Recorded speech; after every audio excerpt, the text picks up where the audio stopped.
Arise, Sir Harry, he sends England into the last 16, but how long will England be at this competition? Because we are now set to face Mexico at the Azteca, and listen to this. Mexico have played 89 games, competitive games, at the Azteca. They've lost 2 of those games. 89 games played, 2 lost at that stadium. This is not going to be an easy game for England. And big improvements are needed if we are to progress. That was not a good performance by any stretch last night against DR Congo, who I have great sympathy with. They simply ran out of gas. They have been brilliant all tournament long. Well done to them. Their keeper was absolutely sensational as well in that first 45 minutes. Other results are as followed. The USA won 2-0, a goal in each half for them, but a red card to their main striker means he will miss the game against Belgium.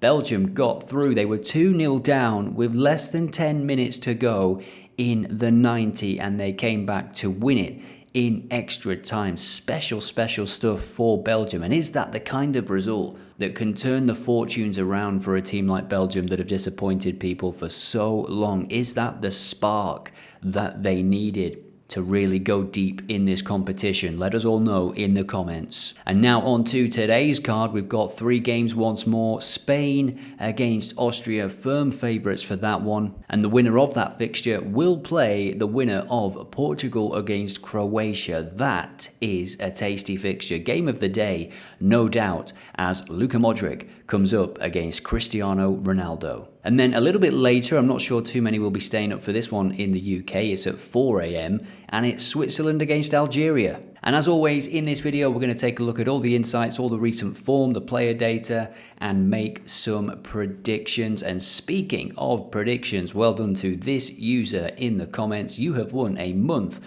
of OddAlerts Pro for this comment. Well done, fantastic prediction. The same applies for this very video. Get your predictions in for your chance to win.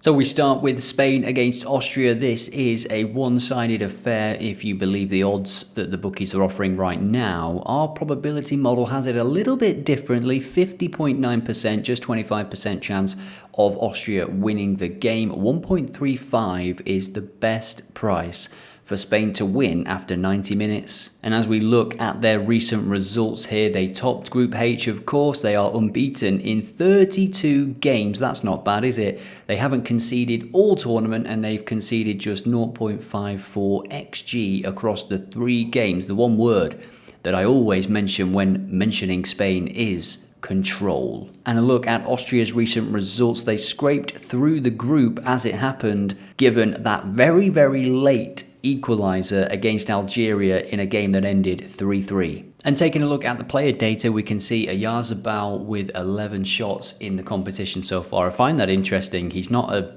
visually threatening player, if you know what I mean, when you look at him and watch him play, but he gets into great positions and he does score goals. He is a threat for Spain, as is Lamine Yamal. 8 shots since coming back into the team. They are going to be without Pino and Nico Williams once more for this game. And Dani Olmo as well, really pushing for a start because he was fantastic when he came on in the previous game. You've got Fernan Torres there as well. They really do have a very well balanced squad. Passes per game, if this is a player prop that you like to enter, you can see here Rodri is averaging 116 passes per game. Laporte just under 100 per game. Kabasi as well, the other centre-back. Laporte is an interesting one, and I mentioned in the previous video that Spain's defence on paper, classic thing to say, I don't think is as strong as other defences in the competition. Now that seems strange given that they've not conceded a goal yet, but that is down to the way they hold the ball and control the ball. I think as they come up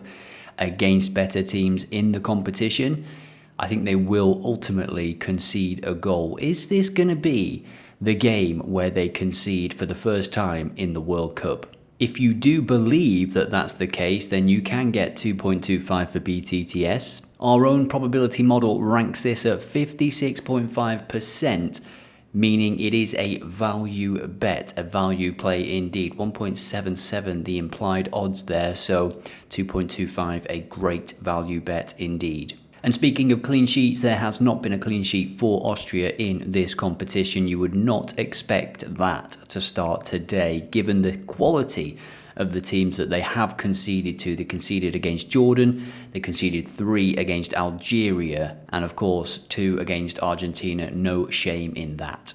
Glenn Nyberg is the referee, a Swedish referee who has booked both teams in both of his World Cup games so far. He officiated Ghana against Panama in England's group, and then the Ivory Coast's 2-0 win over Curacao. Both teams were booked in both of those games. Will this one go the same way? Remember, Spain do not pick up many cards at all. I've shown this for every single Spain game in the World Cup on this channel, and I'm going to do it again because it continues. The trend continues. We always add some kind of card selection because of this, and it has landed in the previous videos. Usually it's the other team to receive more cards, or under 2.5 cards for Spain, and you can see here in competitive games they have not received more than 1 card since the Nations League. So in all of qualifying and all of the World Cup games, not more than 1 yellow card. As the jeopardy increases in the World Cup, will that change? Now, who in the audience, speaking to you, knows what this moment is? It is, of course, Iniesta's winner in 2010. Now, I have an unbelievable statistic for you. I did not believe this when I came across it. Spain have not won a knockout game at the World Cup since this moment, since the World Cup win in 2010. That blows my mind. But maybe it's a recency bias, because in the last 24 months, Spain have been one of the best, if not the best, European team. No doubt about that. They are the European champions. World Cup-wise, it's not been going great for the past 16 years. No knockout win since 2010. Will that change tonight? Will they feel the pressure? Will we see another heavy hitter going home after Germany? Let us all know in the comments. So for this one, given the odds, I am going to go with that value play of BTTS, and I'm also going to throw in there something that we have been talking about and putting on all competition, and more often than not, it does land, and that is Spain's opponents to get more cards in a game. I think Austria will play without fear, without pressure in this game, which is a little bit different to how you have to play in the group stages. In the group stages, you don't want to lose the first game. You are looking at other results. You've got to be a little bit cautious, whereas when the knockout starts, it is all about this fixture, all about the 90 minutes, potentially 120, and I am backing Austria to get a goal in this one. Do you agree? Do you disagree? Let me know in the comments regardless. Every comment automatically entered into the draw to win OddAlerts Pro, winner announced in tomorrow's video. And my scoreline prediction for this one is 3-1 to Spain. I think they will extend their lead in the second half and cruise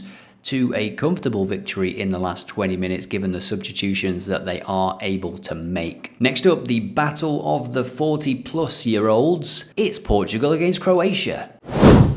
So Cristiano Ronaldo is 41, Luka Modrić is 40, and it is most certainly their last World Cup ever. We did say that in the previous World Cup, of course, about both of these players. Absolutely fantastic that they are both still here. And this is the first ever World Cup meeting. That sounds surprising, doesn't it? For Portugal and Croatia. And for Cristiano, here he is in a previous World Cup. He has played 8 World Cup knockout games without scoring. He's had 29 shots without a goal. That is the joint most. You know who else is tied with that record?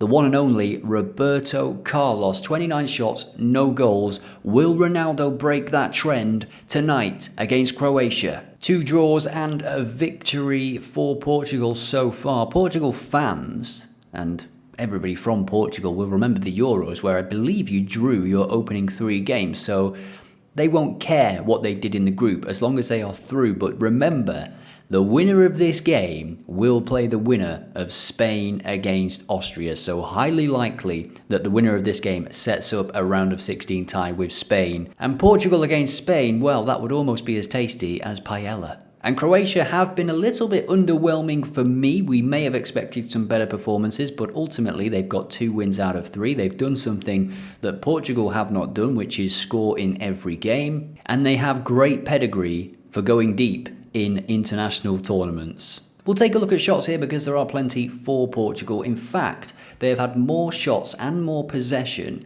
in this competition than any other competition they have played in apart from 2018. So right up there in terms of their shot count, their possession count. But of course, Portugal were not that great before Cristiano Ronaldo came along, and now they have a very, very good pool of players. I would back them to edge this game. What about you? Let's take a look at some player data and also the tips section.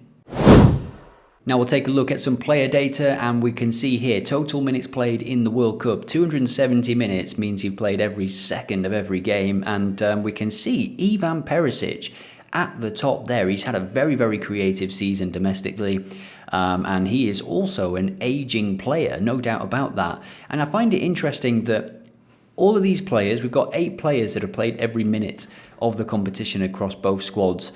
The only player that you see in the press negatively talking about the fact that they've played every minute is Cristiano Ronaldo. Nobody's complaining that Perisic has played every minute, or Bruno Fernandes, or Veiga for Portugal, who is an okay player at best. Portugal's threat in this game is going to be that spine of Diaz, Fernandes, and Ronaldo. If they can work their way through the middle of the pitch, and then of course they've got decent options that can come on from the bench if this game is tight in the last 20-30 minutes. We saw that in the win against Uzbekistan. Cristiano Ronaldo is in a league of his own, 4.33 shots per game, and the top 4 players are all made up of Portugal players. Will he get his first knockout goal at a World Cup in this one? Let's take a quick look at fouls per game, and we see now that we are seeing more Croatia players in this list. Let's take a quick look at the referee. The referee for this one is Espen Eskas. He is a Norwegian referee, and he produces 2.56 cards in the second half compared to just 1.09. This is only his second game at the World Cup. He officiated in Uruguay's game against Cape Verde, where there was 4 yellow cards. Now the tips section, link in the description if you want to check this out. It is suggesting over 2.5 goals with an 11% edge, 1.88. The model gives this a 58.9% chance.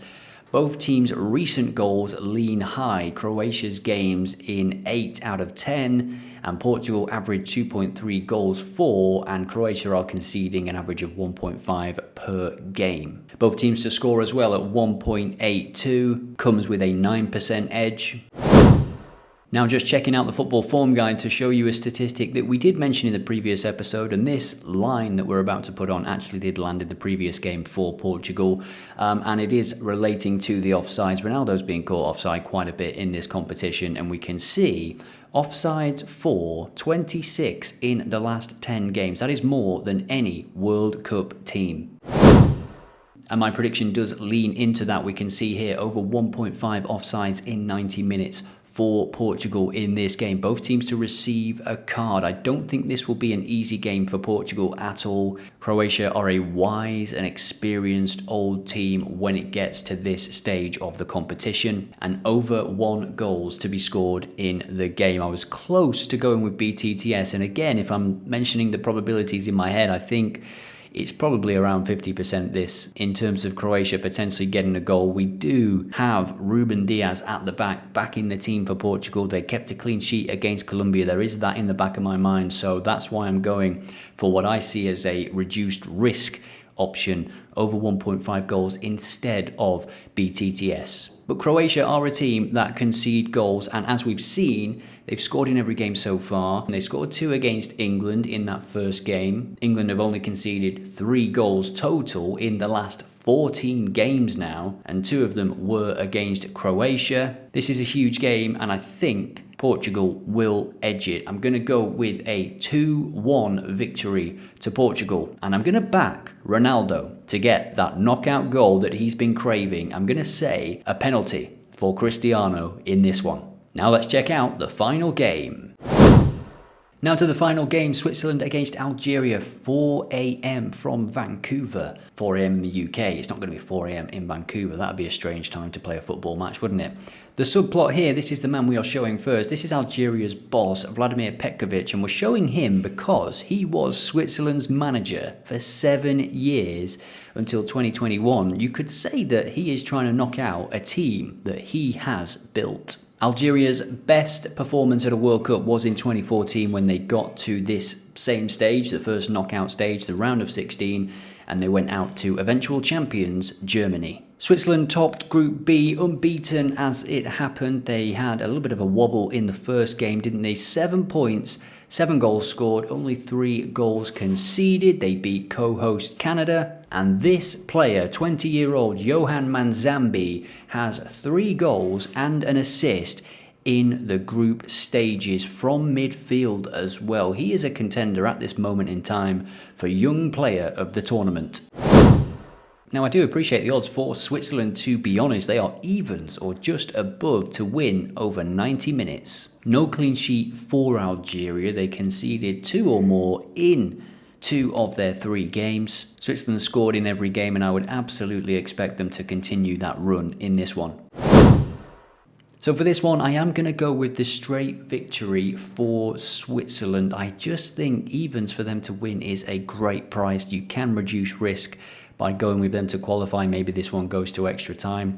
I did watch Algeria's games in the group, and I just think the comparison between Switzerland and Algeria, having watched some of Switzerland's games as well, I think, yes, they drew with Qatar, but in that game they were very unlucky not to score a couple of goals at least. And I think Algeria showed in that final group game, which was a bit of a weird, isolated game, of course, that they can concede goals, and they have conceded goals. Switzerland have scored in every game so far, and I think that will continue. That means Algeria need to score at least a couple to beat them. And can they? I don't think they can. I think it is going to be Switzerland through to the round of 16. And Johan Manzambi, potential player of the tournament, young player of the tournament, 3 goals already and an assist, and I'm backing him to have a shot on target. He is full of confidence at this moment in time. And my score prediction for this one is a comfortable 2-0 win for the Swiss. Let me know what you're on in the comments. And tomorrow's card looks like this. Australia against Egypt is the first game at 7 p.m. UK time, and then we have Messi in action again against Cape Verde. They surely cannot do it again, can they, Cape Verde? That would be incredible, especially against this Argentina team. 1.2 is the price for Argentina, as you would expect. And then we have Colombia against Ghana. Colombia topped the group in drawing with Portugal in that final game to set up this tie with Ghana. And again, you would expect the home team to get the victory there. Colombia 1.57 to win after 90 minutes. Stay tuned to the channel, subscribe, and you will get that video tomorrow morning, 7 a.m. sharp.